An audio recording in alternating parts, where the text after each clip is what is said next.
오늘은 아브라함의 여정 7번째 시간으로 제목은 반복된 실패입니다. 반복된 실패. 여러분, 우리는 살아가면서 여러 번의 실패와 실수들을 경험하게 되죠. 그런데 이러한 실패와 실수들 중에 우리의 마음을 가장 짓누르는 것은 무엇일까? 가장 짓누르는 실패는 무엇일까? 이것을 죄로 적용해 보면 죄에 있어서 우리의 마음이 가장 정말로 아플 때는 언제인가? 우리의 마음을 가장 누르는 때는 언제인가? 그것은 같은 죄를 반복해서 지을 때이죠. 같은 죄를 또 지을 때. 여러분, 분명히 우리는 그 죄에 대해서 하나님께 회개를 했어요. 그리고 기도하면서 결단까지 했죠. 결단뿐만 아니라 결심도 하고 다 했습니다. 그런데 시간이 지남에 따라 또 특정한 그 환경에서 같은 죄를 반복하고 있는 우리 자신을 보게 되죠. 여러분, 그럴 때 우리 마음이 어떻습니까?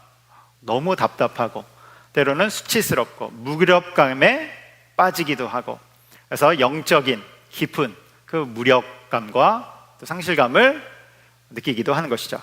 그러면서 또 어떤 생각이 듭니까? 야, 내가 그리스도인이 맞냐? 그렇게 기도하고 하나님 앞에 결단했는데 또 같은 죄를 짓고 있고, 내가 정말 성도가 맞냐? 하나님 앞에 나가는 것조차도 뻔뻔스럽게 여겨지는 그런 자리, 그런 상황을 맞이할 때가 있는 것이죠. 오늘 본문의 말씀이 그런 반복된 실패와 반복된 실수, 반복된 죄에 관한 그 이야기가 말씀이 되는 거예요. 오늘 본문의 배경이 되는 1절과 2절을 같이 한번 읽어보도록 할 텐데요. 제가 1절, 여러분들이 2절을 읽겠습니다. 아브라함이 거기서 네게부 땅으로 옮겨가 가데스와 술 사이 그랄에 거류하며 그의 아내 사라를 자기 누이라 하였으므로 그랄 왕 아비멜렉이 사람을 보내어 사라를 데려갔더니, 여기에 보면 1절 끝에 아브라함이 그랄에 거류하며 이렇게 나오죠. 그랄에 거류하며. 원래 아브라함은 헤브론 땅에 살았어요. 그런데 이동한 것입니다. 그랄이라는 지역으로 이동했는데요. 왜 이동했을까? 몇 가지 이유가 있는데 그 중에 가장 중요한 이유는 목초지를 따라서 이동한 것이죠. 가축들을 먹이기 위해서 이동한 것입니다. 그래서 그랄 지역에 왔는데 거기에서 위기가 또 발생되는 것이죠. 어떤 위기입니까?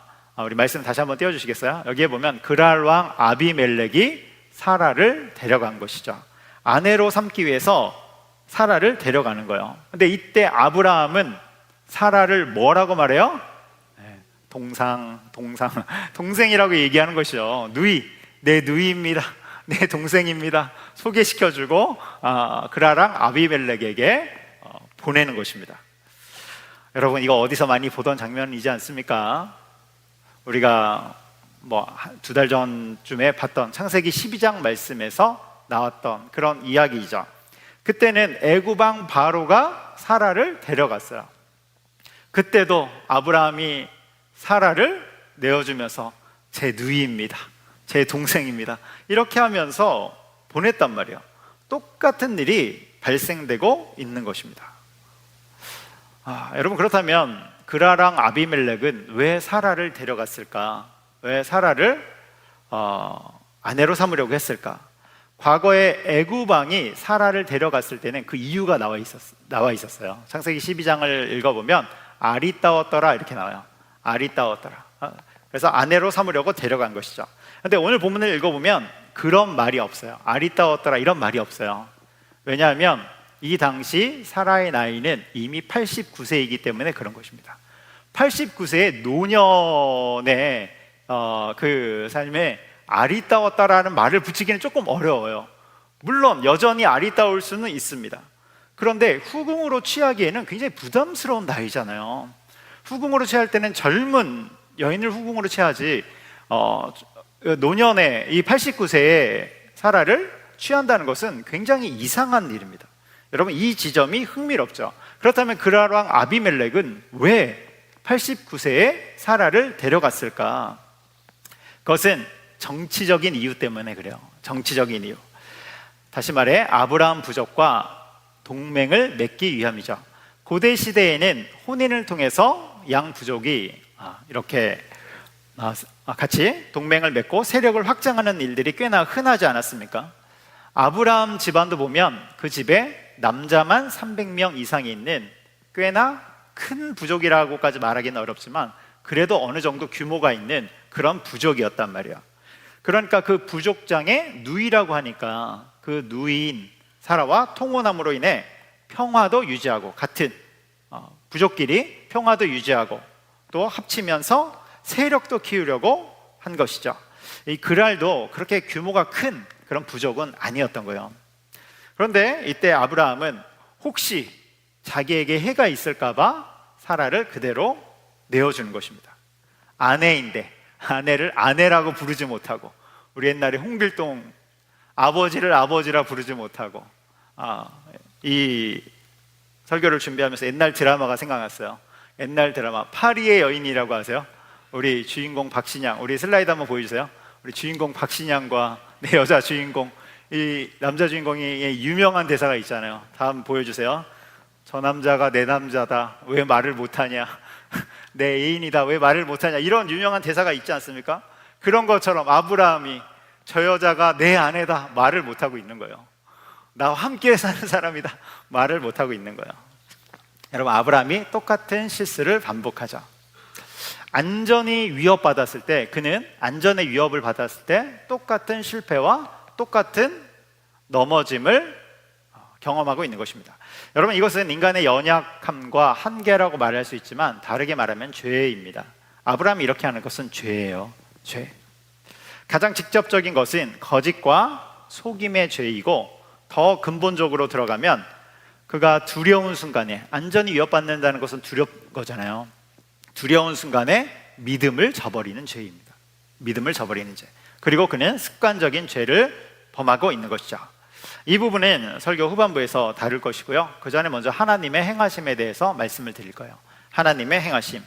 여러분, 성경을 읽다 보면 야, 성경은 진짜 사실적이다, 이런 것을 많이 느껴요. 있는 사실을 그대로 다 적는구나. 여러분, 아브라함이 누구입니까? 믿음의 조상, 이스라엘 민족의 조상일 뿐만이 아니라 모든 믿는 자의 조상이잖아요. 그러면 제가 하나님이라면 이 부분을 살짝 빼줄 만도 해요. 삭제. 왜냐하면 이미 한번 기록이 되어 있잖아요. 앞에 있었으니까 여기는 빼줄 만도 하다. 또 너무 수치스럽지 않습니까? 그런데 성경은 있는 그대로 다 기록하죠. 다윗도 마찬가지예요. 여러분, 다윗 인생에 몇 가지 오점들이 있는데 그 오점 중에 가장 정점에 있는 사건이 무엇입니까? 네, 벌써 딱 나오죠. 다윗 하면 밧세바 사건. 여러분, 밧세바가 키워드로 같이 따라다녀요. 다윗 하면 밧세바, 딱 생각나지 않습니까? 여러분, 근데 다윗이 누구예요? 이스라엘 역사상 가장 위대한 왕, 그리고 하나님 마음에 합한 자, 하나님을 가장 사랑하는 자 중에 한 명을 꼽으라 그러면 다윗이죠. 이런 다윗인데, 여러분, 정말로 이 수치스러운 사건이 그 인생에 있었다면 성경에서 슬쩍 빼줄 만도 해요. 너무나도 훌륭한 사람이니까. 그런데 성경은 그대로 다 기록해 놓죠. 세상의 위인전은 미화해서 좋은 것만 이렇게 주로 실지 않습니까? 근데 성경은 그렇지 않다는 거예요. 직접적으로 모든 것을 다 기록하죠. 그럼 왜 이렇게 할까? 왜 다 적을까?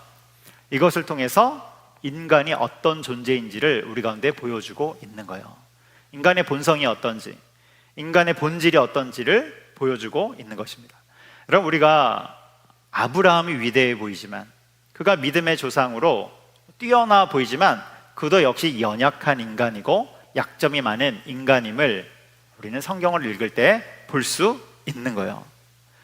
그런데 심지어 어떤 연약함이 있습니까? 반복하며 넘어지는 그 연약함까지도 보이는 것이죠.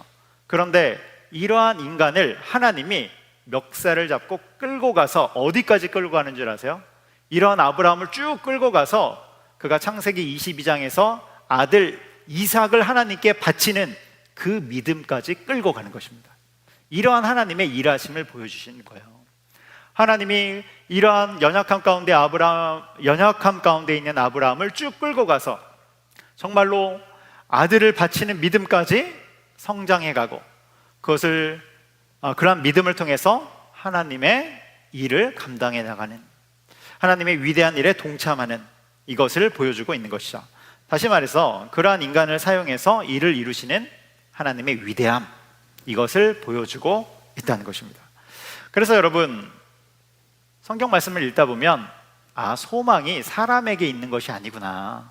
아무리 위대한 사람이라고 해도 그 사람에게 소망이 있는 것이 아니라 그 사람을 끌고 가시는 하나님께 소망이 있구나.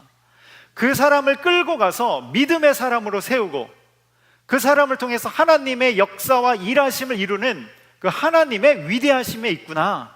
우리는 이것을 계속해서 보게 되는 것입니다. 여러분, 놀라운 사실이지 않습니까? 우리 인간에게 소망이 있다면 우리는 얼마나 흔들리겠어요. 그런데 우리의 모든 소망은 위대하신 하나님께 있음을 여러분 기억하시기 바랍니다. 그래서 혹 우리가 쓰러지고 넘어질 수 있지만 하나님이 그러한 우리를 방치해두지 않고 쭉 끌고 가시는 거예요. 끌고 가세요. 어디까지 끌고 가십니까? 이삭을 하나님께 바치는 그 믿음까지 우리를 끌고 가시는 것입니다. 거기까지 성장시키시고 거기까지 성숙시키시는 거예요. 그리고 그것을 통해서 아브라함이 믿음의 조상이 된 것처럼 우리가 하나님의 일을 감당하도록, 하나님의 그 위대한 일에 동참하도록 우리를 끌고 가고 계시다는 사실입니다. 여러분, 이것을 기억하시기 바랍니다. 그래서 중요한 게 뭐예요? 그래서 정말로 중요한 게 무엇입니까? 계속해서 주님의 방향에 서 있는 거예요. 쓰러지고 넘어지고 실패해도 다시 일어나서 계속해서 주님을 따르는 그 방향에 서 있는 것입니다. 이런 측면으로 보면 조금은 뻔뻔해도 괜찮습니다. 넘어져도 다시 일어나서, 물론 하나님 앞에 충분히 회개하고 또 우리의 결단을 올려드리지만 다시금 일어나서 주님의 그 길에 서는 것, 여러분, 이것이 너무나도 중요한 것이죠. 여러분, 다윗도 마찬가지라니까요. 다윗의 제목하면 뭡니까? 정말로 그 바세바 사건에서 제목을 뽑아보면 막 몇 가지가 되죠. 그냥 탁 생각해봐도 가정을 파탄낸 죄, 청부살인, 여러분 무시무시하지 않습니까? 청부살인, 또 불륜. 오늘날 이 정도 죄를 가지고 재판장에 가면 징역 몇 년 나올까요? 무기징역. 무기징역 나오지 않겠습니까? 청부살인인데 이 정도의 죄를 졌다면 사단과 마귀의 좋은 먹잇감이 될 것 같아요. 그가 살아가는 삶의 때때로 찾아와서 사단이 정죄할 것 같아요. 야, 니까짓 게 무슨 하나님의 백성이냐? 네가 무슨 왕이냐? 이스라엘의 왕이냐? 네가 무슨 하나님의 일을 한다고 하냐? 그럼 우리로 적용하면 무엇입니까? 네 꼬라지를 봐라. 네 꼬라지 봐라. 네가 무슨 교회를 다닌다고? 네가 무슨 직분자라고? 네가 무슨 봉사자라고? 여러분, 그런데 그러한 다윗을 다시 일으키셔서 하나님은 그 역사를 이루어 가시는 것이죠. 아브라함도 다윗도 그렇게 세우셔서 성숙시키시고 하나님의 일을 이루어 가는 것처럼 우리도 그렇게 이끌심을 여러분 믿으시기 바랍니다. 자, 다윗이 시편 32편 1절에서 이렇게 고백하자. 우리 시편 32편 1절 같이 읽도록 하겠습니다. 허물의 사함을 받고 자신의 죄가 가려진 자는 복이 있도다. 아멘. 그는 아마도 때때로 일어나는 정죄 속에서 이 고백을 했을 거예요. 허물의 사함을 받고 자신의 죄가 가려진 자는 복이 있습니다. 그러면서 그는 하나님이 다시금 일으켜 주시는 그 긍휼과 또 그를 향한 하나님의 무한하신 용서를 경험했을 것입니다. 여러분, 우리도 죄를 짓죠. 죄를 짓는데 정말로 가장 큰 문제는 비슷한 지점에서 자꾸 넘어진다는 거예요. 비슷한 지점에서 자꾸만 넘어지는 것이죠. 그래서 자괴감이 오고 현타가 옵니다. 이때 우리가 반드시 기억해야 될 것이 있는데, 그것은 죄를 안 짓기 때문에 복이 있는 것이 아니라 예수님의 십자가로 인해 우리가 주님께 용납되고 또 우리의 죄가 사해졌기 때문에 복이 있다는 사실을 여러분 반드시 기억하시기 바랍니다. 내 죄성이 사라졌기 때문에 복된 게 아니에요. 여러분, 죄성은 여전히 있다니까요. 이 타락한 육신을 입고 있기 때문에 죄성이 여전히 존재한다니까요. 그럼에도 불구하고 하나님의 용서가 우리의 삶에 흐르고 우리를 정죄로부터 해방시켜 주시고 다시 일으켜 주시기에 복이 있다는 것입니다. 여러분, 이 진리를 반드시 붙잡으시기 바랍니다. 그래서 잘 보면, 다시 돌아오면 무엇입니까? 내가 잘 살아가는 것처럼 보이지만 아니요, 하나님이 우리를 끌고 가시는 거예요. 우리가 쓰러졌을 때 다시금 십자가의 능력으로 일으켜 세우셔서 우리를 끌고 간다는 것입니다. 그래서 우리가 할 일은 뭐라고요? 하나님께 잘 붙어 있는 것입니다. 잘 붙어 있는 거예요. 그런 의미에서 오늘 금요기대에 오신 여러분들은 복된 자들임을 믿습니다. 우리 하나님께 어떻게 해서든지 붙어 있으려고 하는 것입니다. 여기까지 오늘 말씀의 첫 번째인 반복된 실패 끌고 가시는 하나님입니다. 반복된 실패 끌고 가시는 하나님. 이제 두 번째를 볼 텐데요. 두 번째는 두려움과 믿음이에요. 두려움과 믿음. 오늘 본문에서 아브라함이 실패한 이유는 두려움 때문이죠. 자신의 이 안전이 위협받자 두려움에 빠져서 하나님의 약속을 다 잊어버린 것입니다. 하나님이 주셨던 그 말씀과 은혜를 다 까먹은 거예요. 여러분, 하나님은 뭐라고 약속을 주셨습니까? 아브라함과 사라를 통해서 민족을 이루겠다. 이 어마어마한 약속을 주신 거예요. 그것도 아브라함 99세에 나타나서, 지금 20장인데 지금 99세란 말이에요. 99세 때 나타나서 내년에 아들을 낳을 것이다. 약속을 해 주셨어요. 최종 확인까지 해 주셨어요. 그런데도 안전이 위협받자 불신앙 속에서 사라를 내어주는 거죠. 아내를 내어주는 거예요. 여러분, 이 본문을 볼 때 우리 옆에 써놔야 돼요. 비겁하다 이렇게 써놔야 돼요. 여러분, 비겁하지 않습니까? 자기 목숨을 지키기 위해서 아내를 내줘요. 설교 시간에 이런 말 하면 안 되지만 나쁜 놈이죠. 여러분, 아내를 지켜야지. 자기 목숨의 그 신변을 지키기 위해서 아내를 내준다니 말이 됩니까? 왜 이런 일을 할까요? 두려움은 우리를 이상한 곳으로 끌고 가기 때문에 그래요. 여러분, 두려움이 우리를 딱 끌고 가잖아요? 그럼 사람들이 다 이상한 짓, 엉뚱한 짓을 하기 시작해요. 성경도 읽어보세요. 두려움 속에 있는 사람들은 결국 하나님을 찾지 않고, 두려움 속에 있는 사람들은 결국 이상한 결정들을 내리는 것을 우리가 볼 수 있습니다. 인사이드 아웃이라는 영화가 있죠.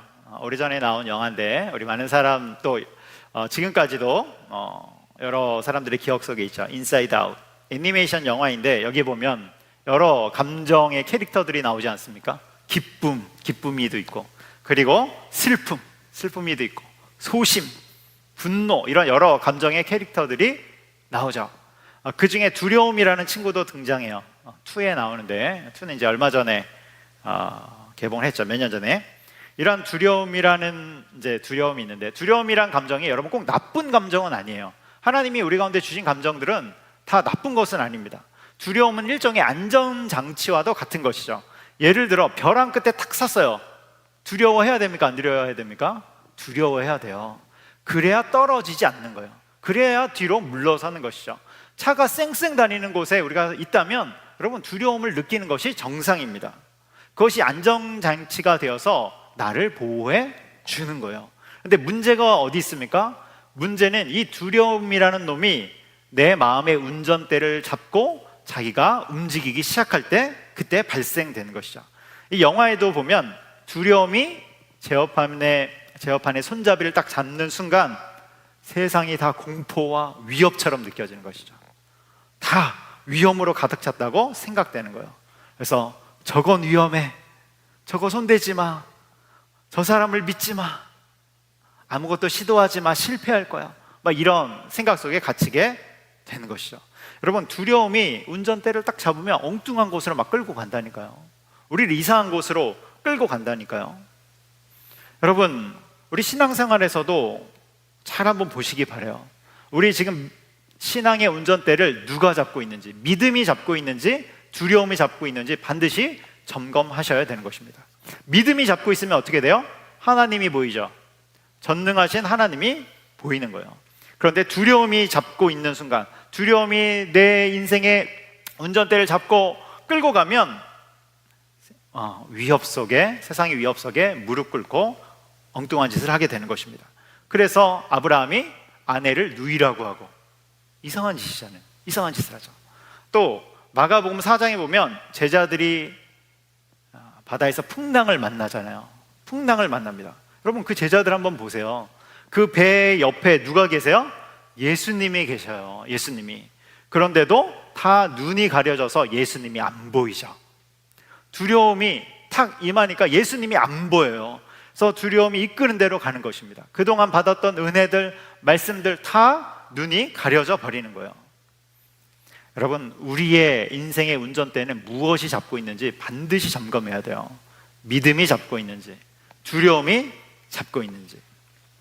C.S. 루이스가 순전한 기독교라는 책에서 이런 말을 했죠. 용기는 모든 덕목이 시험받는 순간에 나타나는 형태이다. 용기는 모든 덕목이 시험받는 순간에 나타나는 형태이다. 여러분, 평소에는 믿음이 좋은 것처럼 보일 수 있어요. 정직한 것처럼 보일 수 있어요. 그런데 위기와 그 두려움이 찾아왔을 때 비로소 그 사람의 진짜 신앙이 드러나게 된다는 거예요. 여러분, 우리의 신앙은 어디 있습니까? 우리의 신앙은 바르게 가고 있습니까? 여러분, 항상 말씀 앞에서 우리의 신앙을 점검하시기 바랍니다. 우리가 살아가는 이 세상은 완전한 세상이에요? 불완전한 세상이에요? 불완전한 세상이에요. 그래서 때때로 위협들이 있어요? 없어요? 있는 것이 당연한 것입니다. 하나님, 위협을 없애주세요. 아니요, 여러분, 위협이 올 수 있다니까요. 주님, 나의 믿음을 굳건하게 하여 주시옵소서. 가축이 먹을 것이 없으면 그랄 지역으로 이동할 그때가 온다니까요. 그럴 환경들이 있어요. 그때 그런 환경이 없도록 해주세요가 아니라, 주님, 내가 믿음을 갖고 나아갈 수 있게 해주세요. 여러분, 우리는 앞으로도 때때로 어떤 위험들이 찾아올 수 있습니다. 물질의 위협, 상처의 위협, 건강, 사랑, 자녀, 미래의 위협들이 찾아올 수 있어요. 그런데 우리의 인생이라는 배에 누가 함께 타고 계세요? 예수님. 우리 인생이라는 배에 예수님이 함께 타고 계심을 여러분 반드시 기억하시기 바랍니다. 우리 마음에 예수님이 함께 타고 계시잖아요. 그래서 믿음으로 나아가는 것이죠. 그래서 이제 그런 하나님의 일하심이, 주님의 일하심의 이야기가 3절부터 쭉 나오는 거예요. 우리 3절을 한번 읽어보도록 하겠습니다. 3절 읽겠습니다. 그 밤에 하나님이 아비멜렉에게 현몽하시고 그에게 이르시되 내가 데려간 이 여인으로 말미암아 내가 죽으리니 그는 남편이 있는 여자임이라. 아멘. 어떤 일이 일어납니까? 그라랑 아비멜렉이 밤에 잠을 탁 자고 있었는데 꿈에 하나님이 나타나죠. 하나님이 나타나요. 그러면서 뭐라고 말씀하세요? 이 여인으로 말미암아 내가 죽으리니. 무슨 말입니까? 까불면 죽는다, 뭐 그런 말이죠. 아비멜렉이 얼마나 놀랐겠어요. 자기는 무슨 일인지도 모르는데 하나님이 나타나서 죽는다 그러니까. 아비멜렉이 알아듣고 사라를 보내주죠. 위기에서 하나님이 꺼내주시는 것입니다. 여러분, 우리가 믿음이 떨어지는 이유가 뭘까요? 믿음이 떨어지는 이유 몇 가지 이유가 있겠지만 그 중에 하나는 하나님의 일하시는 타이밍과 우리의 속도가 잘 안 맞기 때문에 그래요. 하나님의 일하심의 타이밍과 내 속도가 탁 맞으면 좋겠는데, 여러분, 사실 그 맞으면 믿음이 필요 없죠. 그냥 다 살아가는 거잖아요. 근데 그 속도가 좀 안 맞아요. 그래서 믿음이 필요하죠.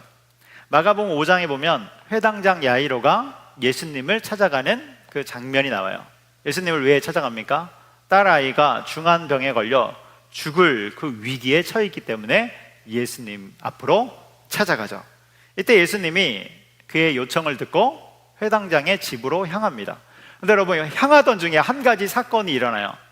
뭐냐면 혈루증 앓던 여인이 예수님의 옷자락을 붙잡고 그가 나음을 입는 사건이 일어나죠. 그러니까 예수님이 혈루증 걸린 여인을 치유해 주시는 거예요. 회당장 야이로의 입장에서 이 사건을 보면 예수님이 거기 탁 치료해 주신 다음에 말씀도 주시고 막 하잖아요. 회당장 야이로의 입장에서는 어떻겠어요? 그 치유가 너무나도 놀랍고, 그리고 정말로 감사한 일이지만 자기 입장에서는 빨리 갔으면 좋겠단 말이에요. 빨리 가서 딸을 고쳐주셨으면 좋겠단 말이에요. 그런데 예수님이 머무시죠. 그리고 도착해보니 어떤 상황이 펼쳐져요? 늦은 거예요. 늦었어요. 정말로 아니라 다를까 장례식이 치러지고 있는 것이죠. 그래서 사람들이 통곡하고, 근데 예수님이 소녀에게 가잖아요. 간 다음에 소녀가 죽은 것이 아니라 잔다. 그 손을 잡고 달리다굼 하면서 일으키니까 그 딸이 일어나죠. 살아나는 놀라운 이야기가 펼쳐지는 것이죠. 여러분, 그때 사람들은 뭐 하고 있었다고요? 예수님이 그 딸을 탁 손잡고 있을 때 사람들은 뭐 하고 있었다고요? 통곡하고 있었다고요. 통곡하고 슬퍼하고 있었다고요. 그때까지도 죽은 자를 살린 그것을 본 사람은 아무도 없어요. 아픈 자를 치유한 것도 사실 보기 힘들죠.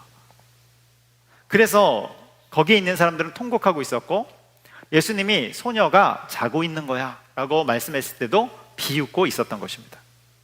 그런데 예수님이 그 딸을 살리죠. 여러분, 예수님이 늦은 겁니까? 예수님의 타이밍이, 예수님의 속도가 늦은 겁니까? 우리의 관점으로 볼 때는 늦은 것처럼 보일 수도 있어요. 그런데 예수님은 가장 정확한 타이밍에 역사를 일으키시는 것이죠. 어떤 정확한 타이밍입니까? 하나님의 영광을 드러낼 가장 정확한 타이밍인 거예요.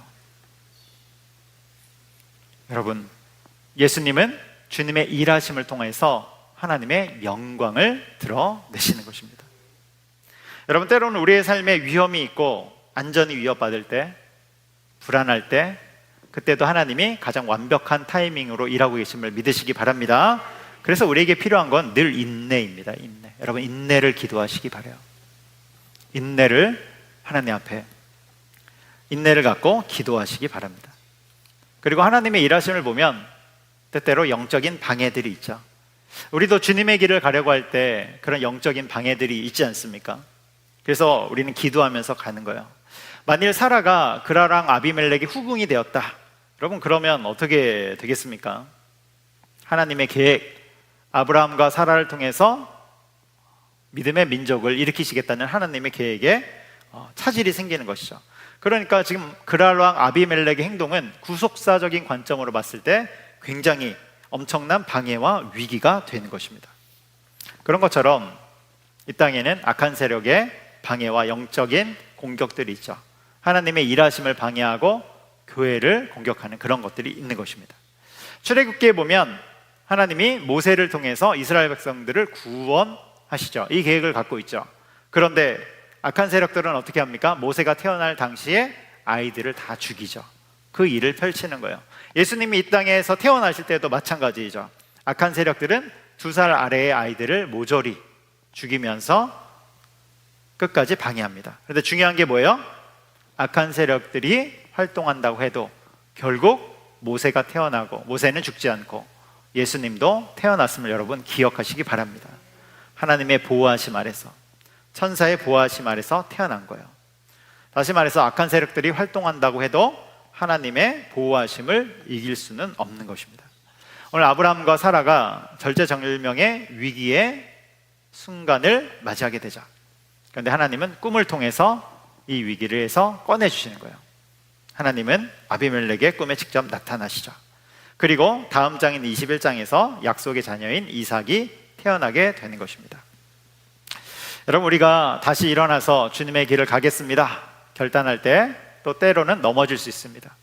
그 이유 중에는 악한 세력의 공격도 포함이 되어 있는 것이죠.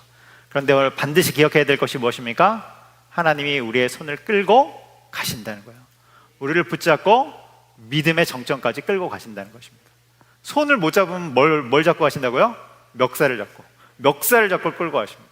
그래서 믿음의 사람으로 서도록, 그렇게 하나님의 그 길에서 주님의 일을 감당하도록 끌고 가는 것입니다. 여러분, 하나님이 우리의 수준을 다 아실까요? 모르실까요? 네, 이미 다 아십니다. 그렇기 때문에 우리는 하나님께 붙어 있고 또 하나님을 계속해서 하나님 앞에 기도함으로 그 길을 따라가는 것입니다. 그렇게 나가는 저 여러분 되기를 주님의 이름으로 축복합니다. 아멘. 우리 같이 기도할 텐데요, 찬양하고 같이 기도하겠습니다.